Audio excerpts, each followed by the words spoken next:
Hello, everyone. Welcome to our webinar, our free online event on team-based learning. My name is Adonis, and I'll be taking you through this talk today.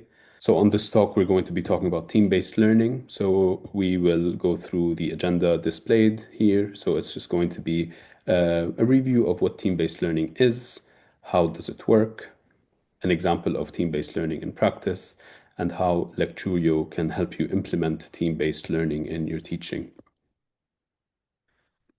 My name is Adonis. I'm a medical doctor. I work in critical care, and I'll be facilitating this demo today. My email's up there. If you have any questions and you'd like to reach out at any point, please feel free to do that. I work on the learning and academic strategy team at Lecturio, and we'll have contact details as well for the team at the end if you have any questions. And this webinar is hosted by Lecturio. You've got a QR code on the screen if you'd like to learn more about that. For those of you who don't know Lecturio is an AI-powered medical education platform. It supports learners, educators, and administrators across all health professions fields. It combines expert-led content, adaptive and evidence-based learning strategies, and smart analytics to help students master complex topics while giving faculty tools to teach more effectively. You can think of Lecturio as a teaching engine and a digital faculty assistant designed to make medical education more personalized and effective. And we're continuing to roll out AI features that are really transforming how we do medical education. So I'd invite you to scan the QR code or reach out in the end, and we can talk a little bit in more detail about how Lecturio can help. But without further ado, let's talk about team-based learning principles and practice with Lecturio. What is team-based learning? So team-based learning at the core of it, it's a structured, evidence-based, small group instructional strategy. The core idea behind team-based learning is that you are engaging students through individual testing and group collaboration, and it promotes active learning, accountability, and deeper understanding. Team-based learning originated sometime in 1979 at the University of Oklahoma in a business school setting. So it wasn't really medical or healthcare professions, but the idea they were trying to address was you're having bigger and bigger groups of students, lecture halls with hundreds of students, and then you want to actively engage those students. You want them to be involved in their teaching. You don't want them to just sit there and passively receive information, which we know is not very effective in terms of long-term retention and performance. So that's why TBL was developed. Developed to solve this challenge of engaging students in large-scale classrooms through active applications. So since the beginning up until today, if you look into the literature, you see that there is widespread application. Over 50% of schools in the US use team-based learning. It's a key methodology in some UK medical schools, and it's used in different disciplines as well. There's rapid adoption in the Middle East, and there's a high rate in Asia Pacific, with some schools using it for more than 75% of the curriculum. So it's really transformed how some schools do medical education. And the interesting thing is that it really shows some positive results. And if you've been to any medical education conference and you've spoken to one of your colleagues who's tried TBL, they typically are really happy with the work that they do with team-based learning because it's quite innovative, it's quite different, and they see the results, whether through the performance of the students or through their behavior, seeing them engage together and discuss those in class. So active learning is really the core of why team-based learning works. And what is active learning? I'm sure most of you are familiar. It's a student-centered pedagogical approach that engages students in the learning process through activities, discussions, and reflections, rather than passive learning. So active learning relies on strategies that really engage the students and put them at the center of the learning process. It utilizes strategies such as elaboration, where students connect new information into existing knowledge by asking questions like how and why and going back and forth with the discussions. It utilizes strategies like generation, where students come up with the answers independently before looking them up. So getting those cognitive wheels turning and turning around to find the answers before being presented with the answer. And then it incorporates reflection, pausing to contemplate what has been learned. So these are some of the strategies obviously involved with an active learning methodology. And stemming from this,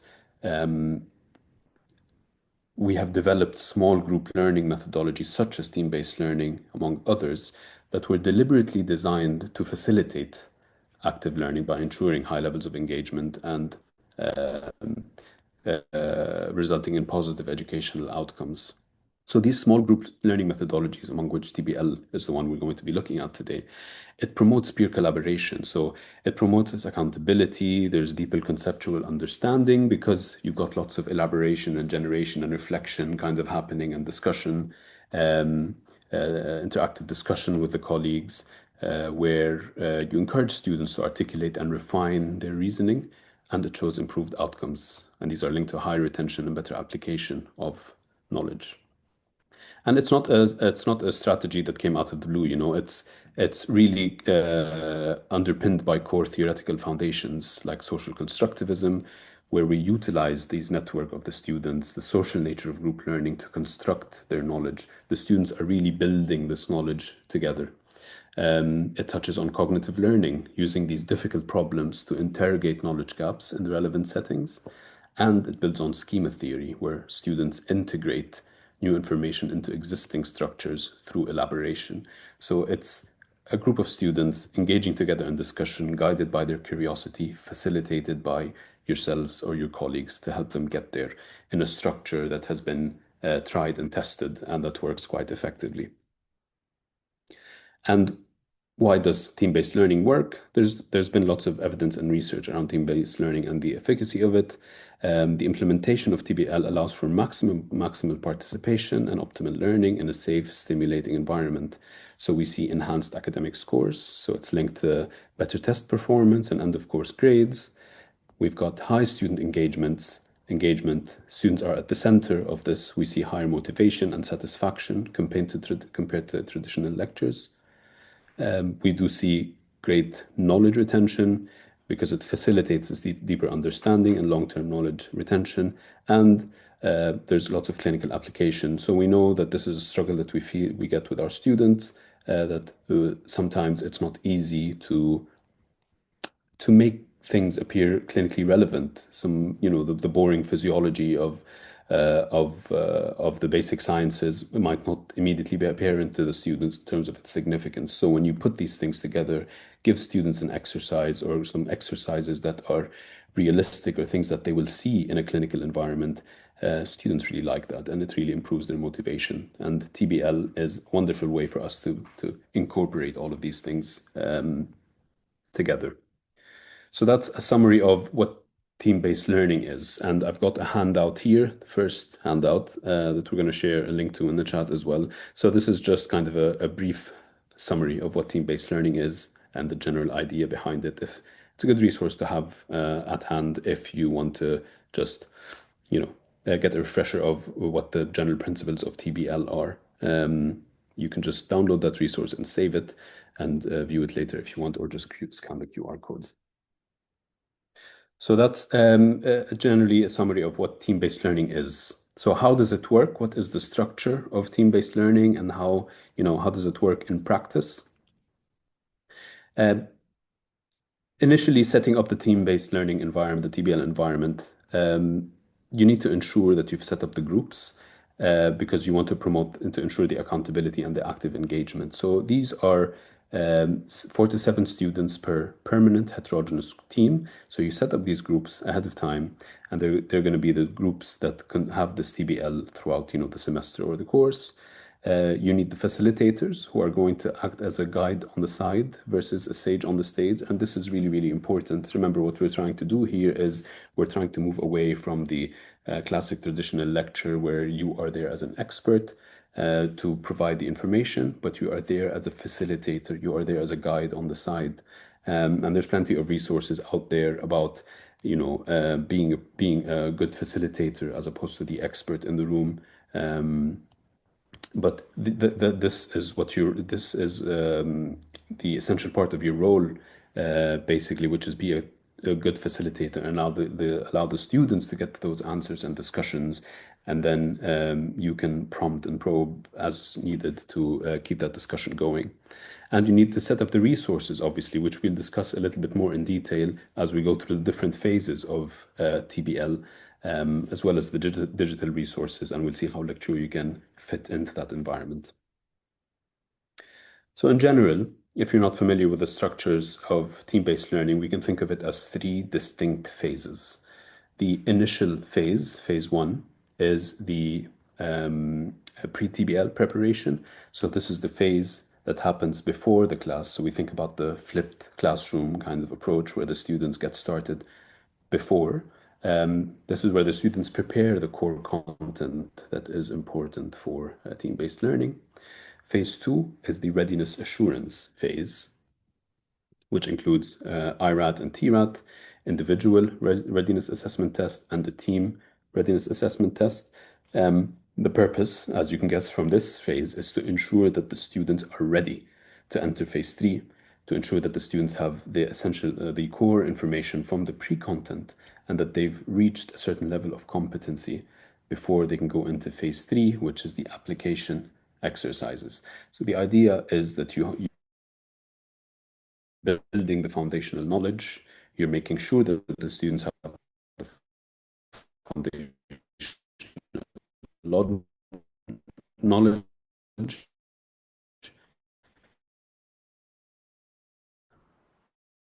because if the students speak the language, that you can really dive deep into the topic, and you expect students to have debates and discussions, and you expect yourself to be there to facilitate the discussion while they apply these application exercises. So what does the pre-TBL preparation phase? It's exactly what it sounds like. So you need to come up with the relevant materials that are obviously guided by your learning objectives. What are the topics and the core concepts that you want to cover in this TBL session? You figure out the relevant materials and you assign them to your students. These can be, textbook materials, articles, or videos before that you assign to them before the class, and you make the students aware of the accountability. This is part of the preparation because you want students to be engaged with the process, and you want students to know that if they do not engage with this and if they don't have the knowledge, then they're going to be disadvantaged and they're not going to get much out of the educational experience. We can easily tell that there might be some challenges here, obviously, with the recruitment of the students and getting them to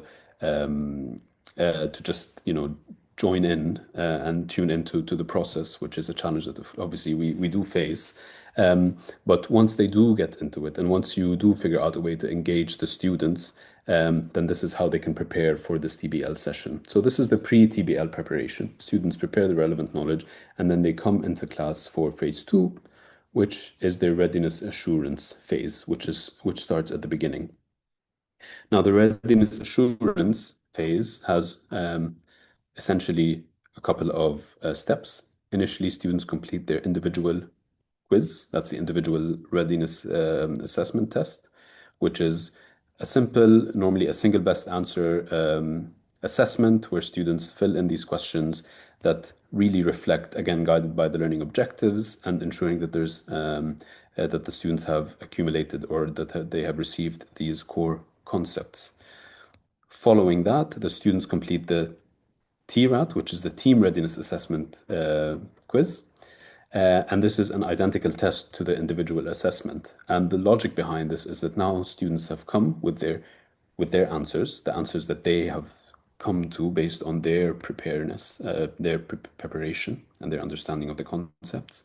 But then when they get into the team, some people might have different answers.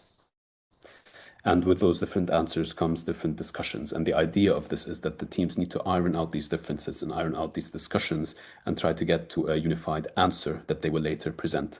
And you can imagine this part of the session is going to take time, and you need to give it the time that it needs because you want these discussions, you want these disagreements. Which goes back to the desirable difficulty that we're trying to incorporate in our assessments. Because if you have questions that are really easy, then you won't get much discussion. So you need to think about that when you're designing the questions. Once the teams complete They're T-rats, and they have their discussions and they share their answers. They receive immediate feedback on their answers. So a team decides this is the answer for this question. They they submit that as the answer. They get instant feedback because then if it's not the right answer, they can go on and discuss why did we get this wrong? Where are our gaps? What's wrong with our understanding? And then we can go back and try to address that again. And it's really helpful here to have good distractors as well, because the better the distractors are in your questions, the better the discussions are, and the more rich the discussions become, and the more in depth they can get into it with those discussions. Um, After this readiness assurance test, what you're going to do is have a discussion. So this is a facilitated discussion, and the purpose of it, and this is essential, is to address misunderstanding. It's so easy for us as educators to get into the re-lecturing mode. It's easy for us to pick up an issue that the students maybe might be struggling with, and then we bring out the presentation and go on a talk to clarify this topic. We want to try to avoid that. The idea of it is to clarify these misunderstandings, not to re-lecture. You're trying to facilitate the incorporation of new information into existing schema so that the students have this assimilation of their knowledge. You're building on the core blocks that they've already developed. You want to encourage critical thought to alter the existing schema. This is what we call transformative learning. And you also use elaborative interrogation by asking how and why questions. So it doesn't really end there at them finding the answers. It's always good to have those discussion prompts, your facilitator toolkit, where you ask them to dive deeper into this, ask them why and how does this work the way that it does? Why did your colleagues think this way when you didn't? So this is the readiness assurance phase. Moving forward from the readiness assurance phase is the application exercises. And this is where it's time to really put that knowledge and the discussions that we've had into practice. And we talk about the 4S principle here. And the 4S principle essentially starts with a significant problem, which is an authentic application. So this is an actual clinical kind of exercise that the students are expected to face, because we know that realism, it excites students, it's motivating, and it's actually something that they're going to see in clinical practice. So it has to be a significant problem.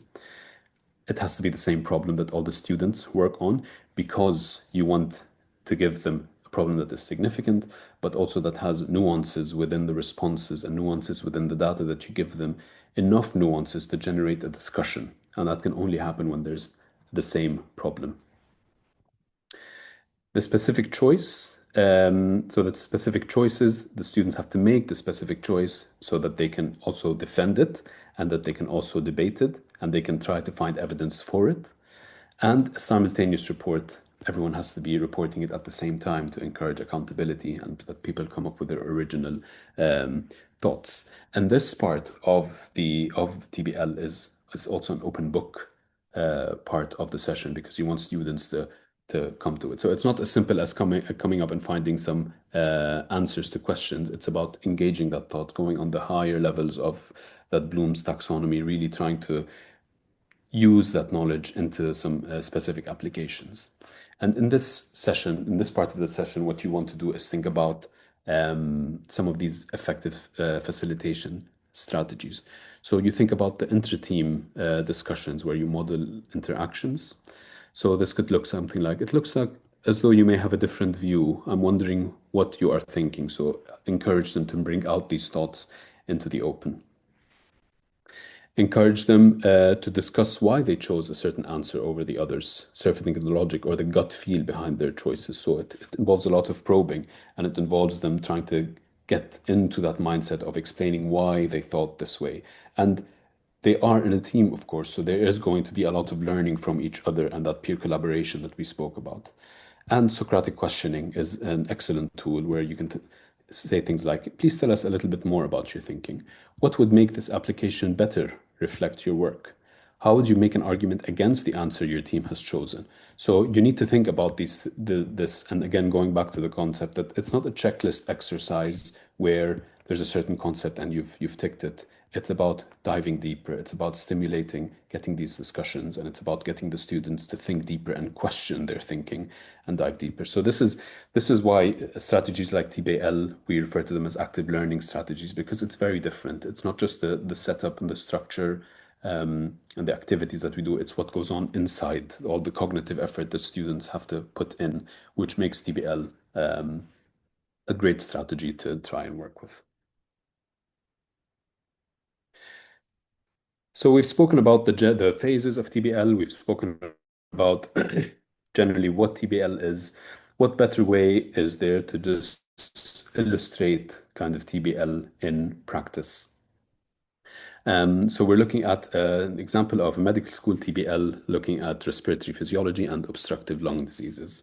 So you can see here this timeline that we have. We've got pre-assigned videos for this session.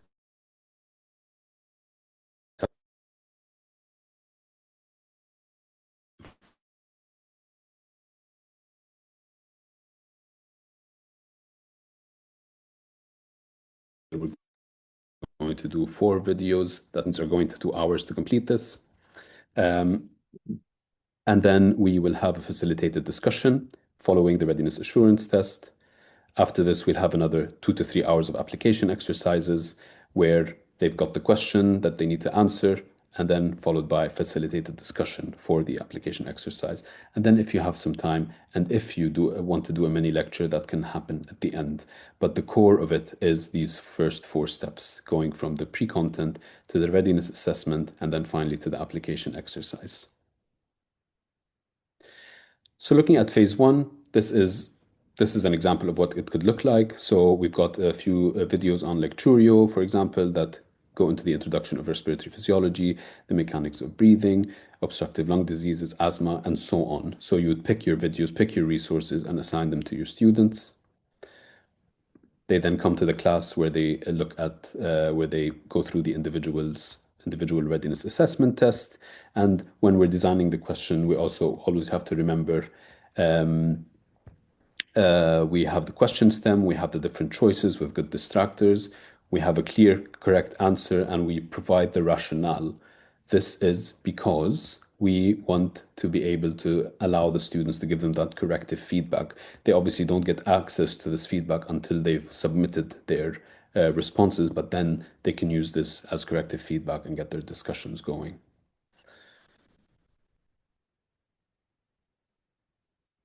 Following the individual's readiness assessment, the students go on to do their team readiness assessment. These are the same questions, and then the teams are going to discuss and tailor their answers and come up to a consensus and say, it looks like C is the answer here. And then if you have another team that says D is the answer here, that's a great opportunity for people to discuss. And like I said, when you're doing the facilitated discussion, we are going to address some misunderstandings. For example, it might come apparent that there's a lack of clarity around spirometry findings in obstructive lung diseases because some students seems to be struggling with that. So that's a good opportunity for you to discuss spirometry findings. Assimilation and transformation, for example, you can highlight how different causes of VQ mismatch relate to lung physiology. So it's a good opportunity for you to go back and connect this to basic foundational knowledge that they have through the facilitated discussion. And the beauty of it is that once you have some clarification requests or some issues that might arise with one group, then you will know if there's another group that's also struggling with this. So that explanation, that corrective feedback that you give to that student is going to be received by everyone else at the same time. And that's the advantage of really having these open kind of discussions about these topics. And then obviously you've got the elaborative interrogation. So you could ask questions like, what kind of things would you expect in asthma? How does this impact how we think of the treatment of this condition? Really diving deeper. So it's piece of advice here would be to really think about what kind of prompts you want to have prepared for your facilitated discussion, whether it's the readiness assessment or it's the application exercises. What are these core concepts that I want to dive into, or those maybe next level, more difficult, nuanced concept that I would like to touch on through a guided facilitation on this topic. It's also fun for you to plan this when you're going, because you're going from the basic concepts and you're trying to go into what kind of further information, what kind of further expert knowledge I can throw in the mix when it comes to this session. So it'll be, and it's always nice to see how the discussions lead to these new knowledge surfacing. And then you move on to the application exercise. So here it's a more elaborate case. I've only given a very brief example here with some discussion questions, but the idea of it is you present a case, you can give them some lab tests. Of course, this is all tailored to the level of your students. So there's going to be things that they aren't familiar with. So we do see this, for example, TBL, most of it is used in the preclinical setting, but you do have clinical questions because ultimately you are trying to create that clinical relevance for your students to get them more engaged, get them more excited about the content. So you will present a clinical case, you will present some clinical findings, and then you are going to give them discussion questions. Now, these questions can be multiple choice questions, they can be open-ended questions. The only advice I would give is that if there are multiple choice questions, then consider, for example, having more than one technically correct answer, but you can have one that is very correct compared to the other. Because, like I said, what you want here is you want the discussion. You want not only why is this correct, not only whether this is correct or not and what's the correct answer, you want the students to talk about why they think this is correct. And can you defend your argument that this is correct over that other option? And then those interesting perspectives are going to come up and allow you to also go over go over those concepts. So the design principles here behind the application exercise is you need to focus on critical thinking and applying knowledge to novel, realistic problems. So these are realistic clinical cases that the students are going to face. They have to be difficult enough to require team-wide collaboration. So you need the students to ask each other questions. There should be very few questions, if at all, that are very straightforward and don't trigger any discussion. You want to maintain workplace accuracy to ensure clinical relevance and student engagement. So these are going to be realistic scenarios. This is going to be an opportunity for you to also showcase the students what things could look like in the clinical setting. And if you have a clinical background, can be an opportunity for you to also share some of that background with your students. So you want to make sure that it's accurate to the workplace. And then when it comes to the structuring, like I said, for multiple choice questions, you want plausible distractors. There has to be one best answer, but several answers can be okay. Sequence the questions to flow logically and utilize desirable difficulty as they progress. Again, the difficulty here is very desirable because you do want the students to get engaged, you want their cognitive wheels to get going, and you want the discussions, and you want to aim for a healthy debate because if there's no arguments, the learning impact is likely lower. You don't want students to just directly agree. So I hope that makes sense in terms of what this look like and what the goals are when you're designing application exercises for TBL. So those are the phases essentially of team-based learning. So you go from the phase one, the pre-TBL preparation, you come to class and you do the readiness assurance, followed by a discussion.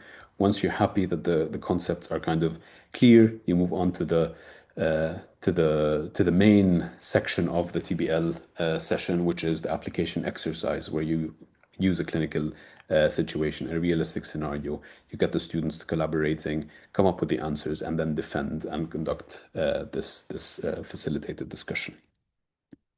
So obviously that's a lot that we went through now in terms of how to design it. We tried to simplify this process for you in a worksheet. Now this is a worksheet that I would encourage you to try and fill if you're trying to plan a TBL learning session. Essentially, it's a good checklist for you to make sure that you've got things in place before you get started. So you can also scan the QR code, or if you'd like, you can just follow the link there and go through it. It reminds you of the things that you need to be thinking about when designing this session. And hopefully you'll find that helpful as well. So how can Lecturio help? Obviously, we've spoken about how TBL generally works. And Lecturio is able to facilitate your implementation of team-based learning. And we're going to look at some ways of how we can do that. Um, and then I'll show you some screenshots from the platform to demonstrate how this can be done. So there's a few interesting features in Lecturia that can really make your life easy when it comes to designing sessions like TBL in this context. And I've summarized them here on this slide. I think the most interesting one, at least for me, is this AI. The AI features that we've got on the platform. So in the beginning, you can use the AI lesson plan generator. So this is a tool that I'll show you a little bit more about in a minute to prepare essentially a lesson plan using AI prompts tailored to your curriculum, driven by learning objectives. And then you move on to create the teams on the platform. You can find and assign pre-class resources. You can deliver your readiness assurance and develop your readiness assurance questions on the platform and your application exercises, and then make use of the learning analytics to really dive into how the students have performed and what kind of specific feedback you can deliver to your students. So starting with the AI lesson planning. The AI lesson plan generator is accessible from your faculty dashboard. Um, so you can go in and it's as easy as writing a prompt. So here I've written the topic to be respiratory physiology and obstructive lung disease in TBL format. I've classified that I want my audience to be medical doctors. I want this to be a full day session using flipped class methodology and in English. And once you click next, it's going to develop these learning objectives for you, smart learning objectives that make sense to the kind of lessons that you're delivering. You can obviously modify these learning objectives if there's something that you think you don't want to look at or something that you'd like to add, or just modify the wording of these learning objectives. This is your chance to do that. And this is really important because this is what the platform is going to use to design the session, these learning objectives. Once that's done, the prompt gets generated and then you have a draft lesson plan. So you can see some snippets of the lesson plan here on the screen. Lesson plan, respiratory physiology, obstructive lung disease. We have the learning objectives and we've got a very nice timeline and schedule for the day. We have what the pre-class preparation generally looks like, what the structure of the timeline, here in this case, it's 8 hours broken into segments. Introduction, IRAT, TRAT, mini lecture, Q&A, case one, break, case two. So it's developed that really nicely. And then you've got at the end, when you scroll down, it also shows you the resources on the platform that you can use to assign to your students to be able to prepare, so as pre-course material. So these are just suggested lectures, lung disease, lung anatomy, pneumothorax. And then based on what topics are relevant for you, you can either assign them directly or you can create a course bundle with the button on top to put those in a playlist for your students to look at. And then you've got the Lexi assistant here on the right, which is an AI bot essentially, where you can ask them to do ask some questions. If you want to edit anything in your lesson plan, that's the place to do that. So for example, here I've put in a prompt to add learning objective. Sorry, you can't see all of it here, but add learning objective, something about communication skills, and we can see that it's added that nicely to the learning objective, because I think a big part of the TBL session is to develop these communication skills that are going to be very useful for our colleagues in the future. So once that is done, you have the option, like I said, to assign the videos. You can download this as a PDF, and then you've got your draft plan. You can extract it and modify it as you wish, or you can continue the conversation with the AI bot to optimize this as much as you can. And then you've got the plan. You have everything ready when it comes to the plan of how the flow of the TBL is going to work. And the big plus is that you have the content available as well. Moving on, what you would need to do is to set up the teams for the discussions and the individual and team readiness assessments and the application exercises. This is again incredibly easy to set up on the Lecturio platform from your faculty dashboard. It's as simple as clicking the button of groups and then giving your group a name and then selecting the students, and then voila, they're in the group and their groups are ready. And that'll allow you to assign different content or different exercises. And then you can, I'll later show you how you can look into the different learning analytics and the data for each of those groups. And then you can compare the groups between each other. So we move on to, we have our plan now, we've set up the teams, we move on to the pre-class preparation. We're still going with the example of, it was meant to be cardiac physiology, apologies, I see it says diseases of the spinal cord, but essentially this is a section, let's say these are the videos that I'm interested in, and I want to assign this to the group. I can either go and select individual videos, or I can do something like a learning path. In this case, you can see we've got the learning path on cardiac physiology. That's the right one. 26 videos, 71 quiz questions. I can select which ones I want, and then I can assign these to our students. So what's really nice here is that this is a structure that's just available for the students. They go in, they watch the content, and you'll see we've got little quiz questions that are related to this to these videos, which the students can fill. And then you've got some information about, first of all, whether the students participated and watched these videos and how they did on those questions. In a sense, like an individual readiness assessment test, which was done before coming to class. And you can use that as information to guide the discussion as well. We've also got concept pages that have interesting graphics. So cardiac physiology, ECGs or EKGs are a big part of that. We've got really good graphics there and really good explanations, which you can also assign for students to make sure they read through. So whether it's videos or text content, you can assign it all. So think about how you want to prepare the plan, prepare the content for the students, decide what content it is that you want to assign, and select a due date, select the assignees. If you want to notify them via email, this goes directly to their email, and then you just click send. You can also create your own course. So many of us have our own resources. Perhaps you don't want to use the videos that Lecturio has, or you have a very, niche kind of insight into the course or some, cultural aspects. You can create your own course, upload your own content, add your own questions to it, and then assign it as well in the same way. So it really packages this for you very easily, where you don't have to worry about the logistics of assigning and preparing the students. It does it all for you. And with the huge benefit of the AI lesson plan generator, it wraps that nicely around the learning objectives and the in-class activities. So we've done so far with the pre-class preparation.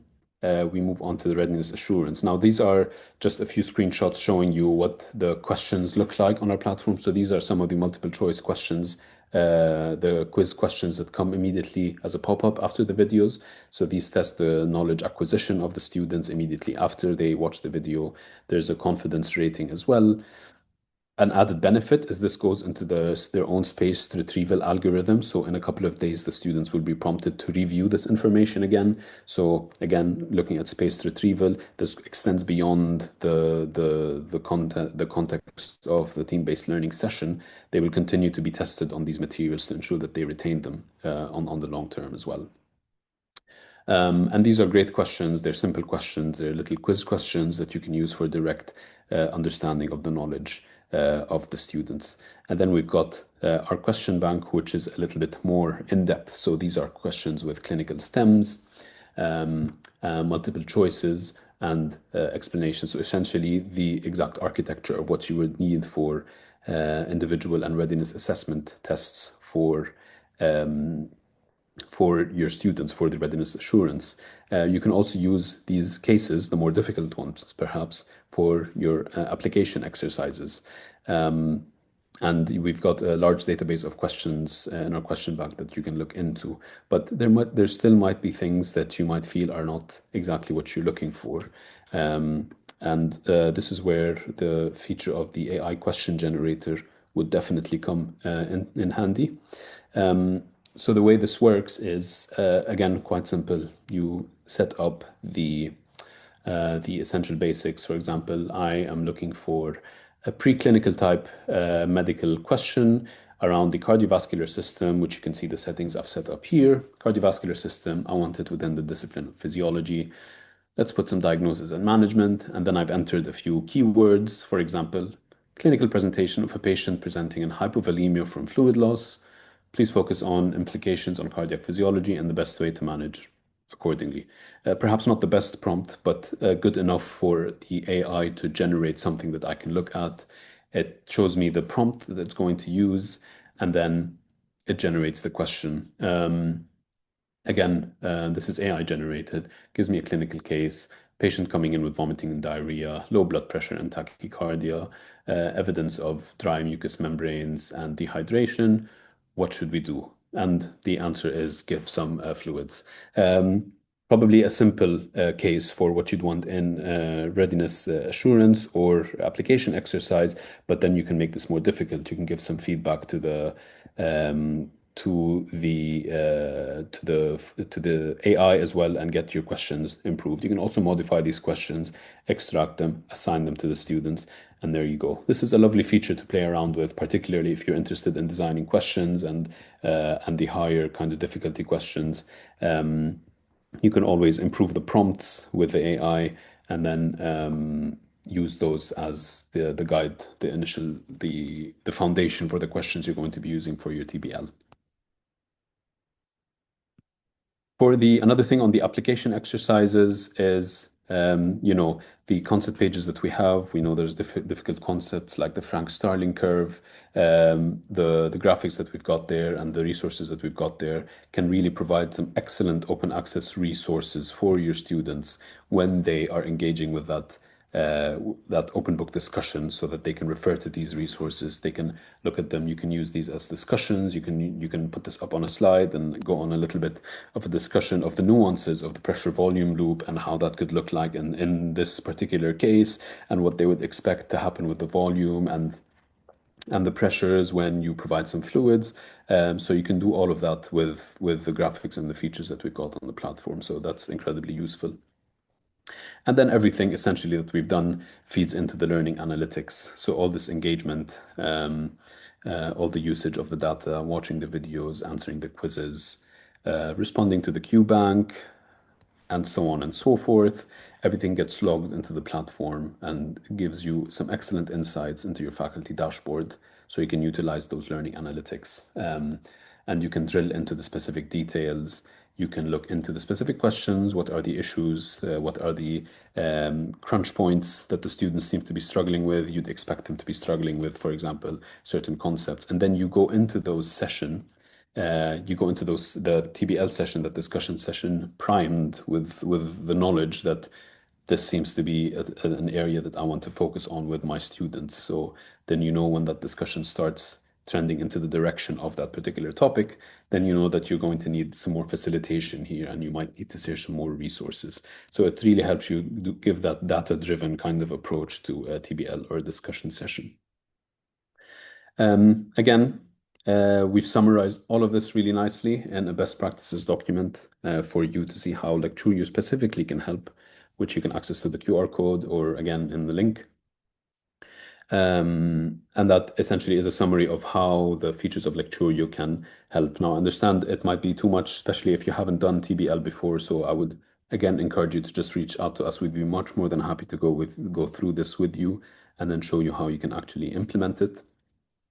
On the next slide, we have the final QR code with a poll. So if you'd like us to get in touch and to show you how the platform looks in practice, how you can do this with Lecturio, how you can set up a TBL session, or perhaps how you can get started with team-based learning with Lecturio, then please just select yes and we'll reach out, and then our team will reach out and then we can arrange something like that. Thank you so much.